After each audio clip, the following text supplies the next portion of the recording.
steal the identity of a chief of police for a national television show. As you'll see, the process was frighteningly easy, but the consequences are nothing less than horrific. How safe is the average American's identity? Crimeline put that question to the test. We started by searching where most mail ends up, in the dumpster. With permission from the Milwaukee, Oregon Police Department, we paid a visit to the chief's house and his garbage can. In minutes, I retrieved Brent Collier's social security number, detailed checking account information, and enough ID to get a driver's license in his name. But I didn't stop there. I ordered new checks. 500 checks would be fine. Did some shopping. 19,600 even? I used Brent's credit card to purchase all kinds of merchandise. You take Visa, don't you? Yeah. Oh, this is easy.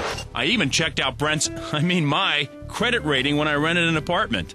I simply had to fill out a rental application using his name. Ooh, this is my credit report? Well, look, it tells everything about me. All of my credit cards. In less than 2 days, I had taken the police chief's identity. I feel very violated. I feel like a victim. I eventually came clean with the DMV. Well, we've known all along that it's fairly easy to get a duplicate license. We only require 2 pieces of identification. It can be in the form of anything, a letter and credit cards or whatever. This is the primary identification to obtain anything. Would it surprise you to know that we have?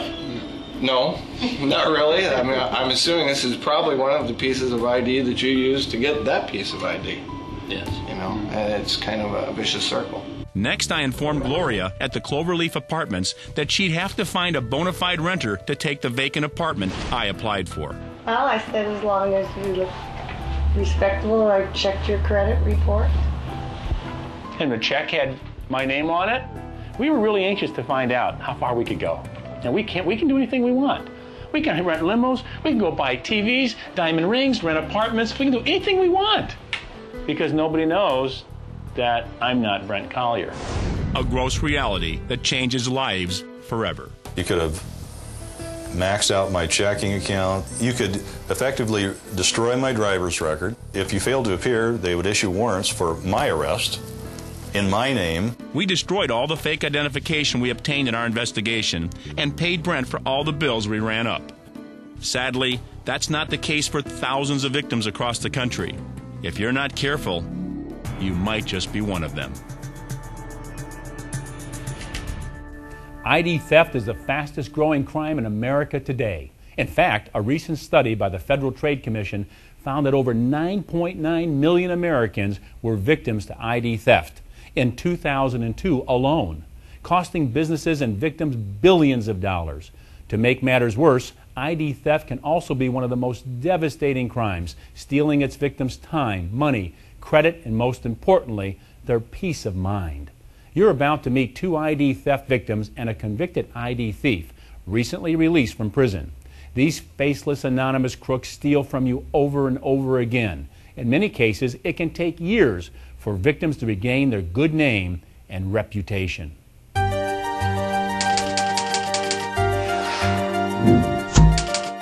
I met someone who was into check writing and identity thefts. And then I knew a woman who had owned a cab company and would give me all the receipts from the credit card numbers and the expiration dates.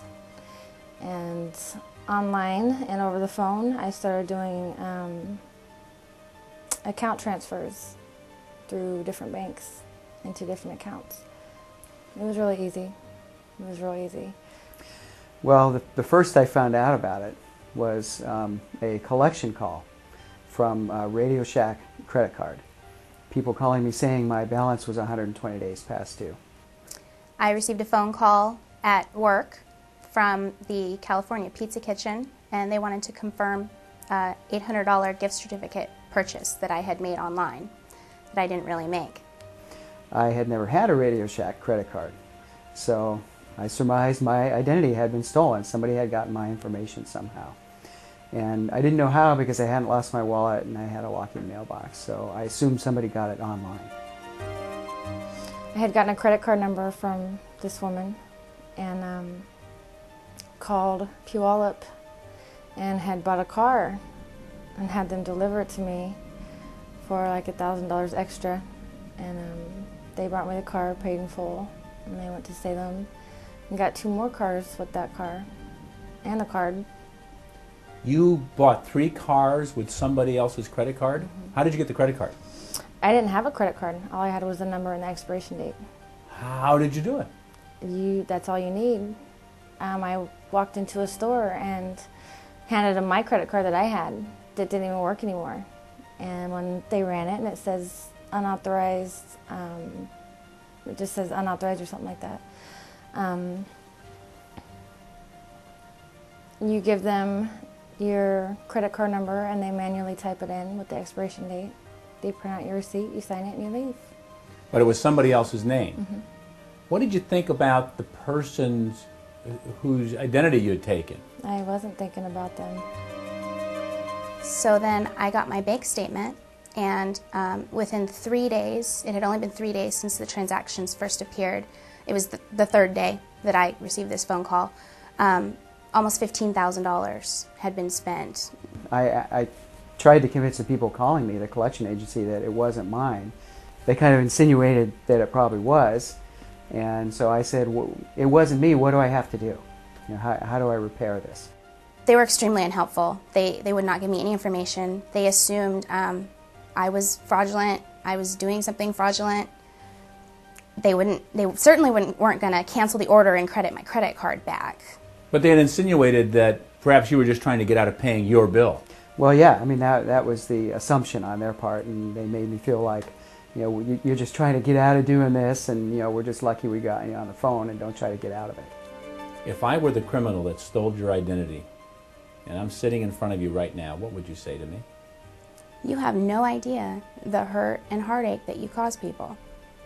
You profit off of the anguish of innocent, hardworking people. So did you feel you were really committing a crime? Yeah, I knew I was. I knew I was, and I knew what I was doing was not right. But I didn't care. You know, I was high, and I had 2 kids, and I'd seen everything that I wanted and knew that I could have it, and that was the way that I got it. And you could have anything you wanted?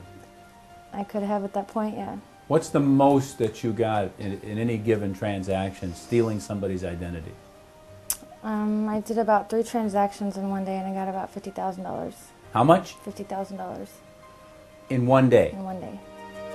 And another thing that's really bad about it is the unknown. What else did this person or people do that I haven't found out about yet? It's something that kind of always haunts you. You always wonder if, you know, tomorrow could be the day. So every time the phone would ring at night, I mean, a new experience for me. Is it a creditor calling? Is it a collection agency? I'd never talked to a collection agency before. In your life? In my life. What could you have done to protect yourself, Christine? There's not a lot you can do. There's really not a lot you can do. You can be as safe as you know you can possibly be, and you're still vulnerable. Everybody's vulnerable. Okay, now walk me through this. You've got my Social Security number, and you have my name and my address, Mm-hmm. and whatever else you... What are you going to do with it? I'm gonna drain you. I would drain you. I would take everything that you had. Anything that I could get from you, I would take. Credit cards? Credit cards, checks. Bank balance? Everything. Everything that you have.